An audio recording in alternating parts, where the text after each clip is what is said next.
No Thank you. problem. My name is Allison Brennelson. I'm the superintendent, and thank you for being here tonight. And I will start with the land acknowledgement. The Mukilteo School District acknowledges that we gather on the ancestral homelands of the Coast Salish peoples who have lived in the Salish Sea Basin since time immemorial. We respect this place and honor the sacred spiritual connection to the land, water, and its people, past, present, and future. By acknowledging these lands and their original indigenous inhabitants, we reach back to our own indigenous roots and reflect on the impacts colonialism and the lands from which all our people come. We are connected to our ancestors through this connection to land, for land is what connects us all. Please join me in expressing our deepest respect and gratitude to the traditional people of this territory, the Snohomish and Tulalip tribes, for their enduring care and protection of the land in which we currently share. So again, welcome. My name is Allison Brennelson, the proud superintendent of the Mukilteo School District. I want to thank you for joining us tonight. Although we don't have a large audience watching, we do record these webinars and post them on our website. And we have anywhere between 100 and 300 people that watch after the fact in our previous webinars. So we're okay that we're light on audience because people will watch the recording later. We have had a great start to the school year. Staff and students are saying it's better. This is the best opening in years. However, we did have some issues, and one of them is the reason why we're here tonight. So nationally, there have been online threats that have been made to schools, K through 12 schools, and that happened to us in our community.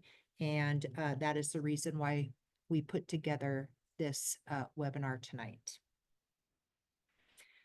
So our purpose is to build awareness of the increase in anonymous online threats, understand the steps we take to ensure student safety, review how we communicate while addressing online threats, and discuss what actions you can take to help deter future threats. And there will be at the end a chance to ask questions in our chat, and we will do our best to answer as many questions as we have in the time allowed. So with that, I'd like to introduce Director John Pullman. He is the Director of Business Services and Safety, and he will be our first presenter tonight, and then he will introduce the next presenter. Thank you. Thank you, Dr. Brennelson. Well, good evening. As Dr. Brennelson said, my name is John Pullman. I'm the Director of Business Services and Safety, and thanks for being with us tonight. Boy, we've had a busy start to the school year when it comes to school safety and security. Overall, we spent quite a bit of time investigating and responding to an increased number of threats of school violence that have spread on social media.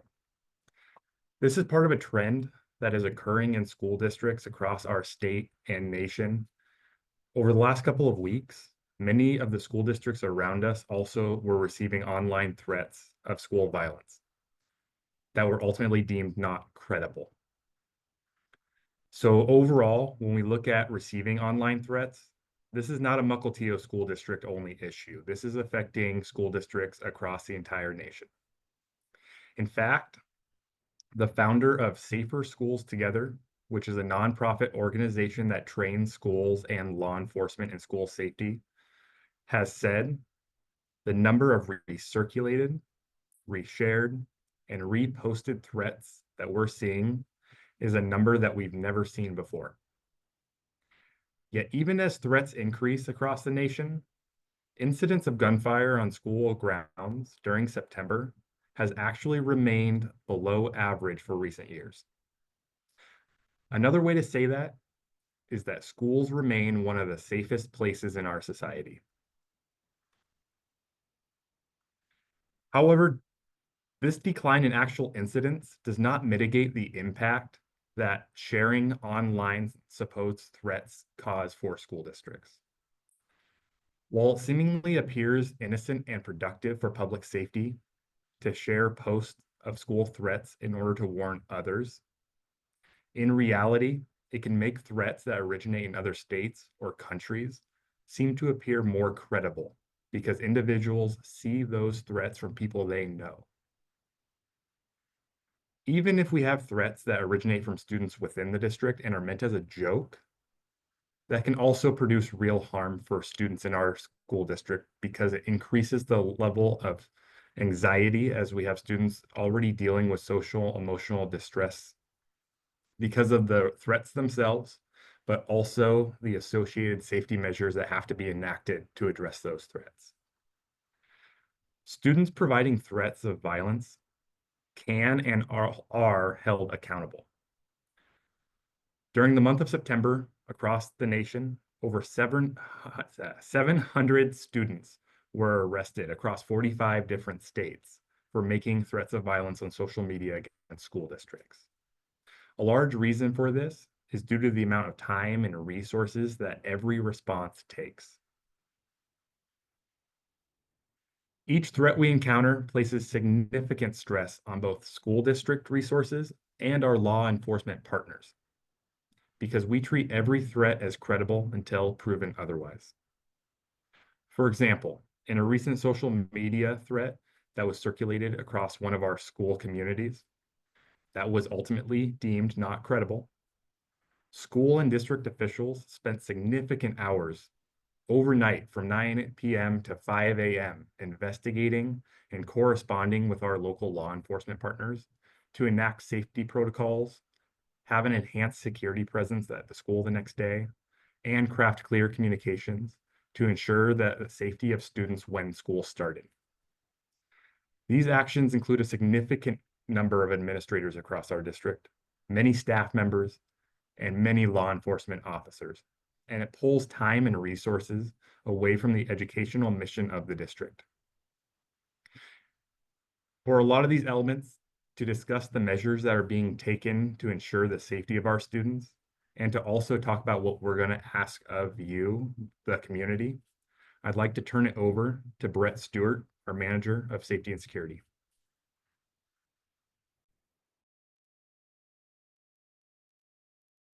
Good evening. My name is Brett Stewart. I'm the Manager of Safety and Security. And before we get into specifically online threats, I want to give you a general overview of our safety policies and what we do in the district overall with safety. We are committed to the safety of the students and staff. Obviously education is our first function as a school district, but if students and staff don't feel safe and are not safe, then learning can't happen. So we develop a comprehensive, all hazards, multi-layered emergency operations plan. And this has not been developed just within in-house by a district personnel. We've worked in conjunction with many community partners, law enforcement, fire department, emergency management, to make sure our plans are effective and do what we need to do to keep our community safe. Just to kind of move to the next slide, I'll talk about some of the different, the 4 phases of the emergency management is mitigation, prevention, preparedness, response, and recovery. And all 4 of these phases are important. Obviously, we would love to stay in the mitigation and prevention part of it and never move to the rest of it. That means nothing happens, but we also have to make sure that we're ready in case it does. Mitigation and prevention, that's, if we can prevent a problem, we can. We try to do that. Of course, some things we just can't prevent, like say an earthquake, for instance, and that's where mitigation comes into play, where we try to do things to mitigate anything that might happen. We prepare, we go through drills, we do different things to be ready in case something happens. A response, again, we drill those.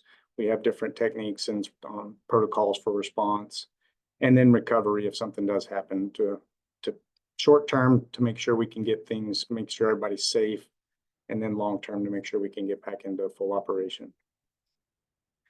Our safety, we have a lot of processes and a lot of what we'll call layers of safety.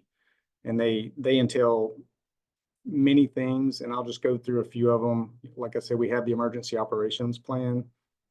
We have safety teams. Each building, each school has a safety team, and then we also have a district safety team. We have IT monitoring that looks at digital presence and detects anything that's concerning that a student may post or maybe searching online, and flags that so we can intervene. Some of our security, as far as physical security, we have perimeter fencing and gates. We have entry control, which are door locks, and we're rolling out some electronic access control. We've also upgraded the locks on our actual classrooms to make it easier to lock in case of a lockdown situation. We have security cameras. We have over 500 security cameras throughout the district. We regularly move into practice emergency response and drills. And these are drills that are not only mandated by the state, but we also have emergency responses that we've utilized that are industry standard throughout the country. We have security staff, we have campus security officers and school resource officers on site. We utilize an anonymous tip line in case there is a threat, and we'll talk about that in a little bit.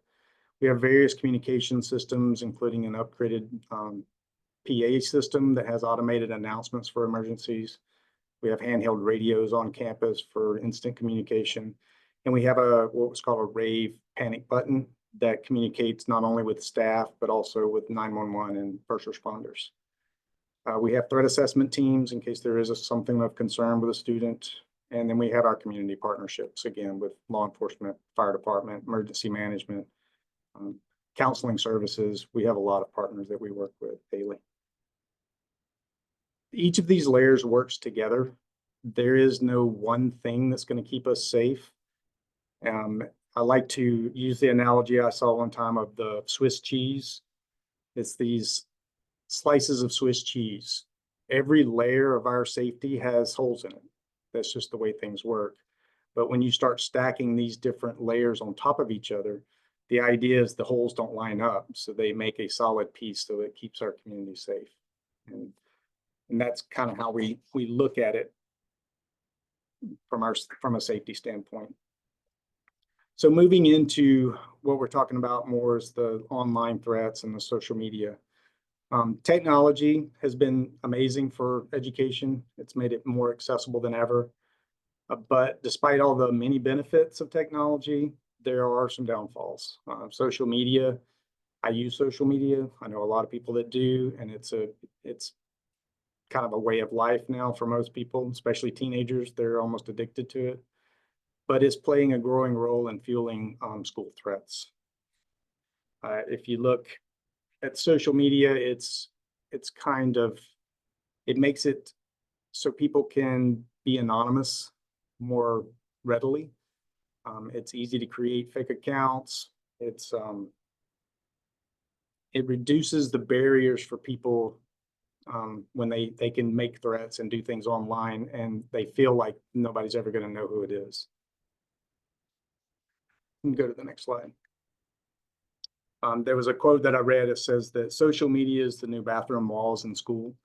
Everybody likes to post things and say things online. Some people say it with their true identity, but a lot of stuff comes across as anonymous, and it can be threatening. It can be a challenge for school and law enforcement to follow up and find out who's actually making these threats.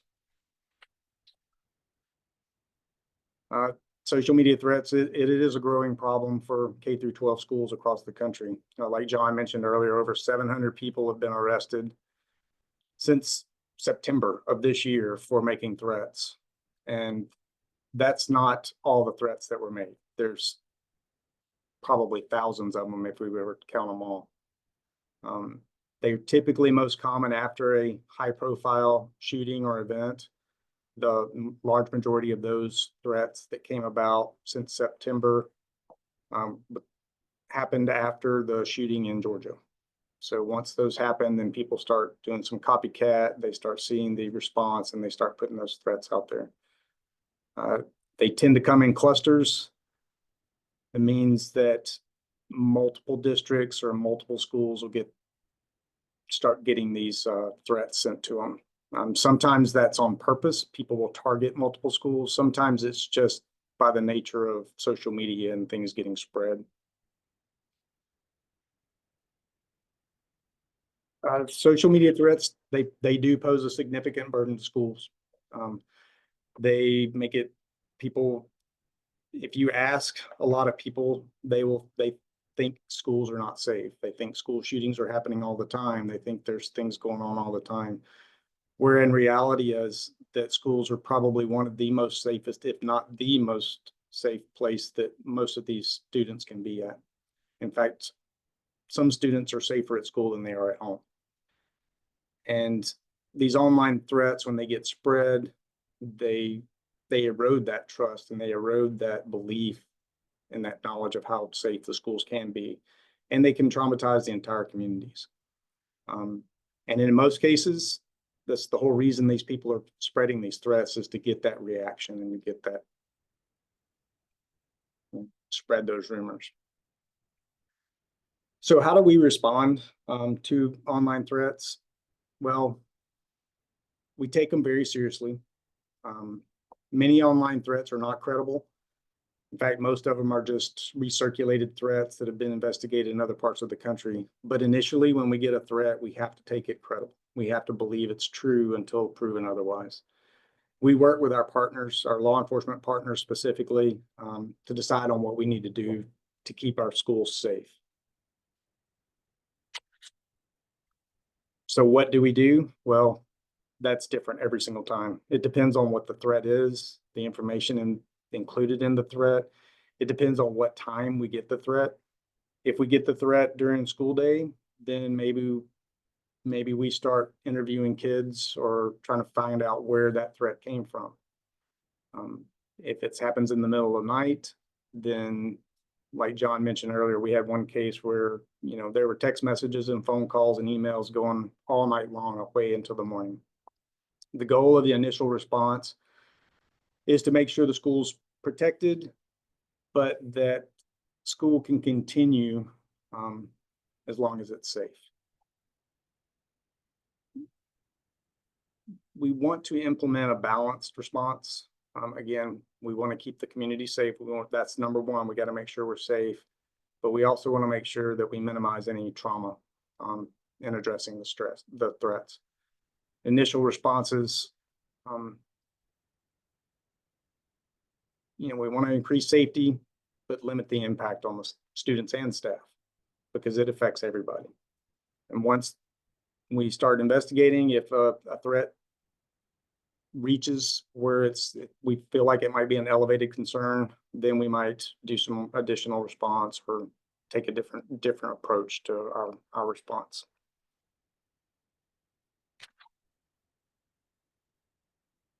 As we gather more information, our responses can change. We may increase our response, we may decrease our response. And a lot of that is depending on our communication with law enforcement. How are we gathering this information? Well, again, it kind of depends on when we get the threat. If it happens during the school day, our goal is to try to source the threat to where it came from. And the only way to do that is start interviewing people. So we're going to start talking to students that report the threat or that share the threat or show us the threat. Now, if we get the threat in the middle of the night, that means law enforcement's going to be knocking on doors and going door to door until we can find out who originally posted this threat.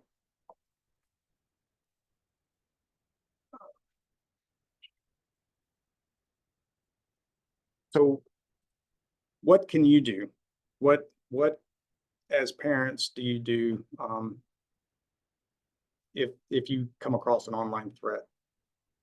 And I will say that a lot of people obviously we want to prevent any kind of school shooting from happening.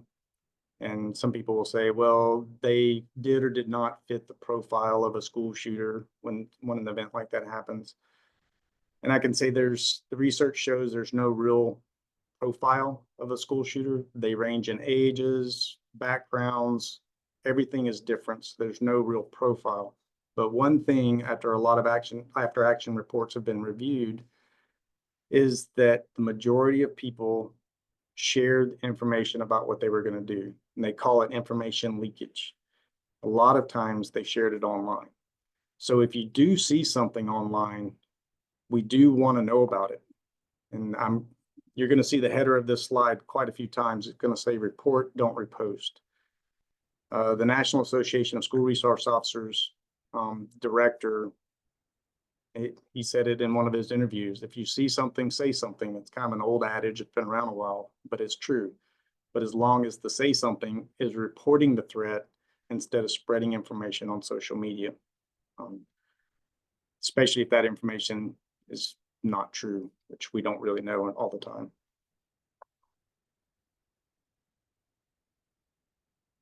Again, like I said, the primary goal for law enforcement is to keep the school safe, but it's also to source the threat. So they want to find out where the threat came from. That way we can make a determination on how credible the threat is.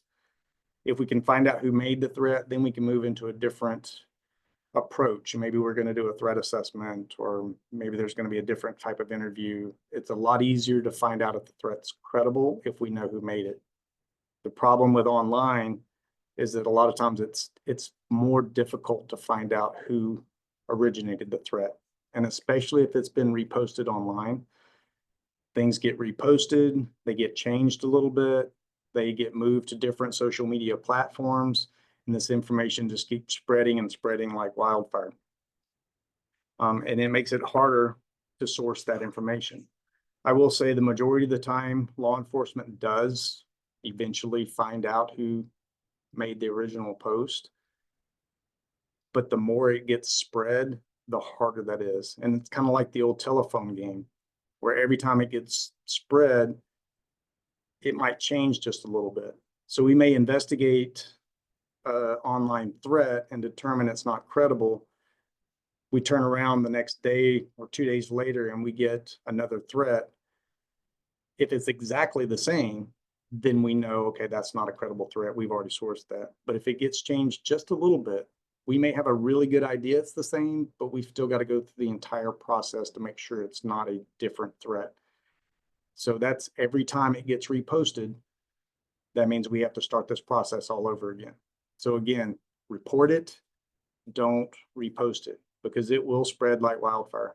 Social media is incredibly fast at spreading information. And I think it's actually faster at spreading misinformation than real information.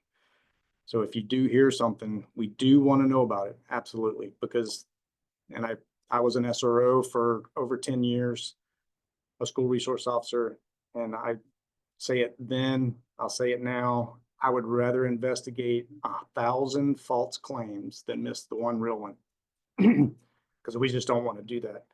The vast majority are baseless. They're not, it's just people either making stuff up as a hoax or mishearing things and spreading information that's just not true, but we still have to take them all seriously and make sure.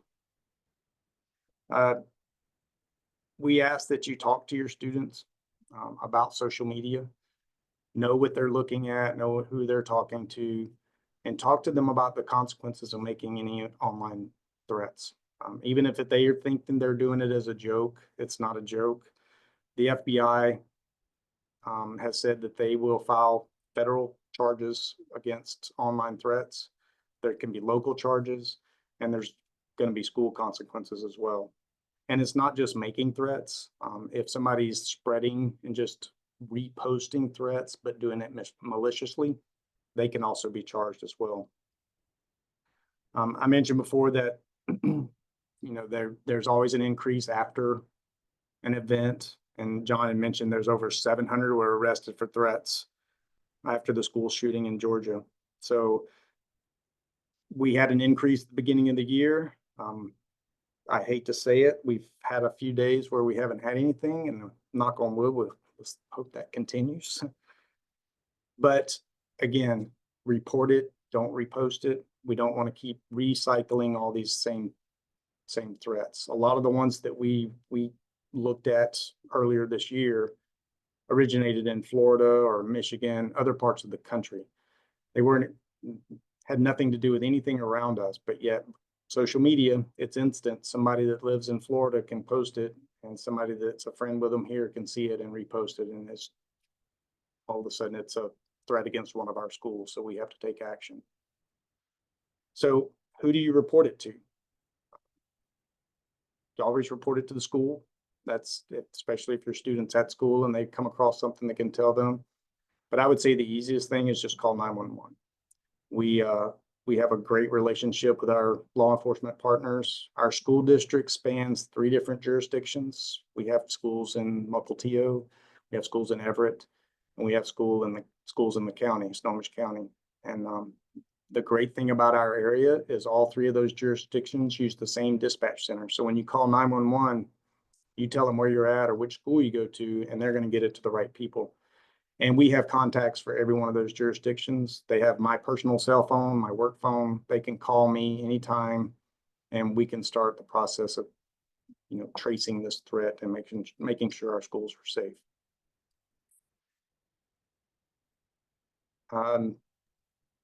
Again, report, don't repost.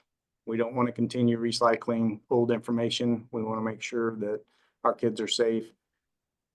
And there's a lot of misinformation out there, and we just want to try to eliminate it as quickly as possible. So with that, I'm going to pass it over to our Director of Communication, Diane Bradford, and she's going to talk about how we communicate. Thanks, Brett. Appreciate that. I just wanted to take a minute or two to talk about how we communicate when we receive an online threat and a little bit about why. So if you have a student at one of our schools that has received an online threat, you may have already experienced this, that once we get the information and we are starting to investigate, depending on the timing of that, of course, we wouldn't send out something in the middle of the night. But as soon as we have enough information that we can share that's helpful for students and families, we will notify you that there has been an online threat. If we have found that we've investigated with law enforcement and we have found that it's not a credible threat, we typically still let you know, because it really helps, I think, reassure people, especially if rumors are floating around online on social media. We like to let you know that we're aware of the threat, that we've investigated, and we found it to not be a credible threat. Or in some cases, we might still be in the midst of investigating, and we want to let you know about that even before we've completed that. I do sometimes get asked when we send those messages out. Sometimes I get asked, well, what exactly did it say? What did the threat look like? And so there's a reason why we don't give a lot of details sometimes around those threats. One is if it's still being investigated, or as Brett said, even if we found it to be a false threat, by sharing the details of that false threat, again, we run the risk of alarming people, even though it wasn't a real threat or it was a rumor. We can potentially interfere with an investigation. Again, as Brett said, things get flying around. The more of those details that are flying around being talked about, it makes it more difficult to really get to the source of that. We, of course, have federal laws that prohibit us from sharing information about students and discipline. So if, for instance, we find out that it was one of our students who perhaps started that rumor or made that threat, we cannot say who it was. We cannot say what discipline that student received. However, I will tell you, there are consequences at school, but we're not able to share those with families or the public because of student privacy laws. we also don't want the details out so that, you know, it gives people ideas to start more rumors like that or make other false online threats like that. And we don't, again, we don't want to alarm people when we don't need to. We'll certainly save that for when we have something that sounds more serious. So that's some of the reasons why we give probably what feels like limited information when we let you know. But sometimes things take us several days to get to the bottom of it. Sometimes we do have more information later on that's helpful to share. We'll definitely follow up with families if we have that information. And of course, if we have a threat that we think might be credible or is credible, we will absolutely let families know as soon as possible. And as Brett said, that may include more a much higher response. So there may be a delay in school or a lockdown of some kind until we are able to get all the facts and ensure everybody can attend school safely. And as you know, we do the bulk of our communication goes through Parent Square, which is our main communication platform with families and students. We can also use that with staff. So those are the main ways we communicate with students and families. And so I think I just want to add that if you do have questions, we certainly have plenty of time to take some questions. If you use the Q&A function, the question and answer function on Zoom, you can enter your question there. And you can even, it's called upvoting. So if somebody has already asked a question that you were going to ask, or you like their question, that you should be able to see a thumbs up symbol next to it, and you can like their comment or question, and that will move it up towards the top. So we'll start at the top of the most popular questions that most people are wanting to ask or make a comment, and then we'll work our way down the list. So I'm just going to give you 30 to 60 seconds to think if you have any questions or any comments. You can enter those into the Q&A feature and then we'll answer them.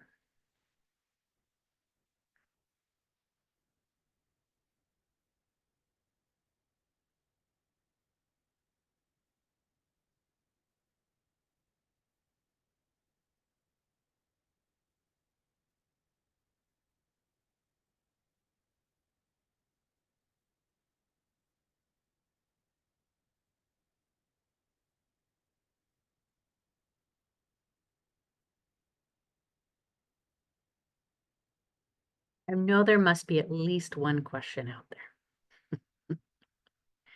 We'll wait another minute just in case. My Q&A was a little hard to find, my button, so. Was it? Okay. If it might be under more. If you don't Yes. see the Q&A, you might be able to see it under the more button.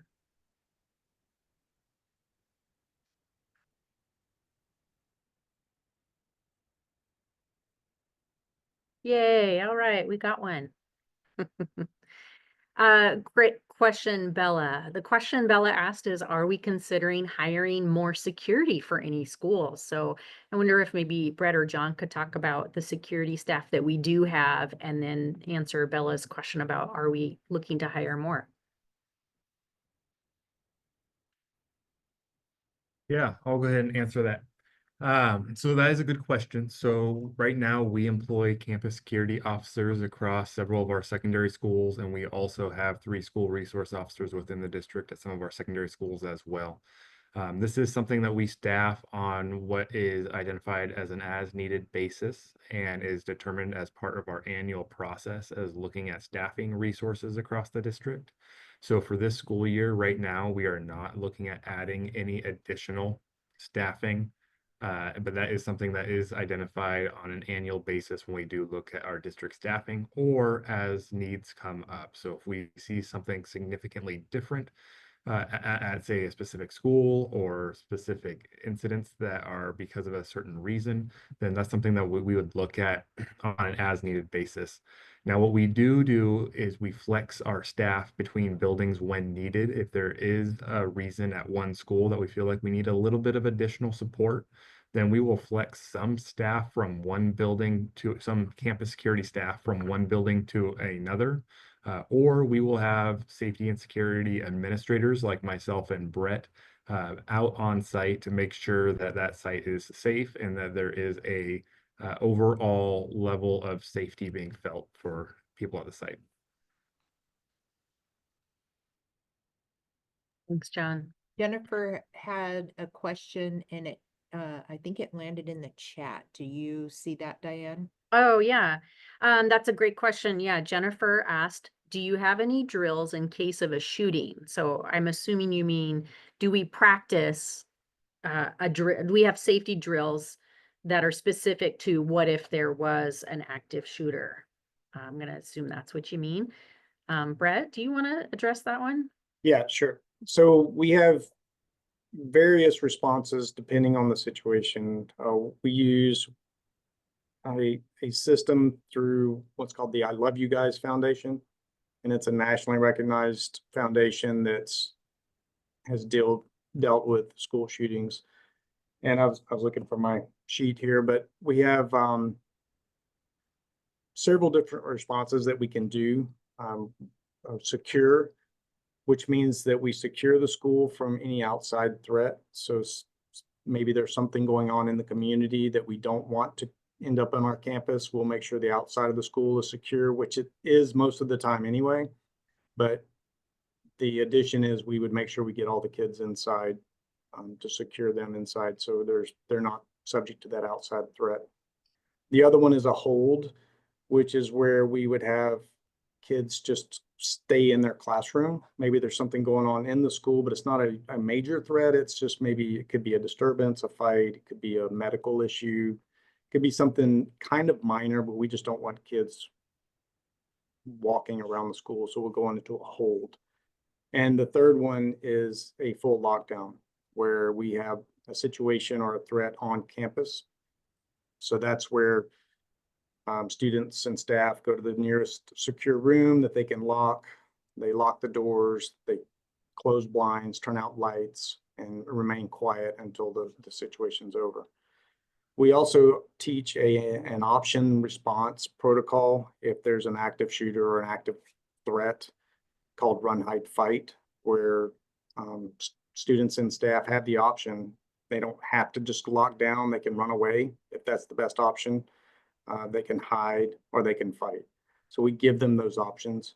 We do have to be careful about how we drill some of that stuff. We make sure we have age appropriate drills. And so some of the things we can teach, but we don't necessarily drill. It's hard to drill a run, hide, fight, but we do teach that. Thanks, Brett. Tracy has a question about wondering if the district has an anti-bullying curriculum or something like that. I know we do actually, I believe, a variety, but I'm wondering if Allison, you know some of the specific programs. I know of that we have a few different ones that are taught in schools, Kelso's Choice and some other things. Do you happen to know the names of those? But We have Kelso's Choice, we have Second Step. I can't think of the others, but we're trying to figure out with our strategic plan if everybody uses the same curriculum, or do we allow people to differentiate based on the particular needs of their school? And I don't know where we are with that yet. I think we've landed on here are the 5 things that you can teach. And you can pick one of those that are approved. But I'm wondering, Brett or John, if you know any more than I do, and looks like John might be coming unmuting. And he may not know more. Yeah, I don't have a lot more to add to that. I did want to say I'm dropping into the chat a link to the safety and security website. So we actually had a family webinar like this back, I believe, last spring, that was solely around bullying. That did talk about from more of our instructional side of the school district, our executive directors of elementary and secondary education talking about bullying. Before, if you could go back a slide. Talking about bowling. So I dropped that into the chat. And there's also, in addition to bullying, there's going to be a couple different webinars that are also recorded that are going to show on that page as well, if you want to check those out. Thank you. I was not on mute, so I actually clicked on the link, John, and started playing it. So sorry. I'm trying to find the answer. Well, I think it's safe to say that yes, we do teach anti-bullying. I know for both staff and for students. So if we get any more details on there, we'll share those out with you, Tracy. Bella had another notice, and that one looks like that's, or a question, and that looks like one I can answer, Bella. Your question is, are the notices sent out as soon as a threat is made or after it's confirmed if it's a real threat or not? So that's a great question. I will say that we don't wait until the very end. However, sometimes with the timing, if it's something that happens maybe at night, we love to use that time before school so that we can get to the bottom of that. So there is an investigation that happens right away. And sometimes it's very quick and we get the information that we need in a short amount of time, and other times it takes longer. But no, if we got to the morning and we still weren't sure, then we would definitely send something out early in the morning before people came to school, for instance. But again, timing is everything. So it really depends. The other thing is, I think Brett mentioned, sometimes we can sort of tell pretty quickly. There's no specific school name in there.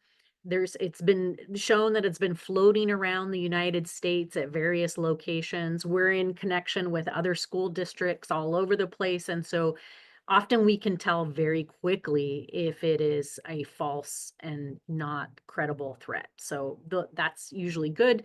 And then we can get something out a little sooner. But I hate to say, but it does kind of depend on the timing of when we learn about it and then what the contents of the threat say. Diane, we have a question in the Q&A that was put in Spanish. Yeah, And I the was. tr- and the Oh, did you already translate yeah, it? the translation is do we have safe rooms in all of our schools? And in the case of preschool children, is there some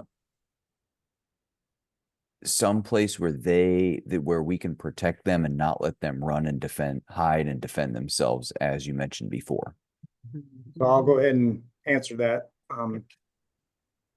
So the safest place is still the classroom with a locked door. That is we do have the run, hide, fight protocol, but our first choice, our first option is to get into a locked classroom door. That was one of the upgrades that we did a couple years ago, was we changed the door locks in every classroom to where they could be locked with just a flip from the inside, so they didn't have to go outside and lock it with a key.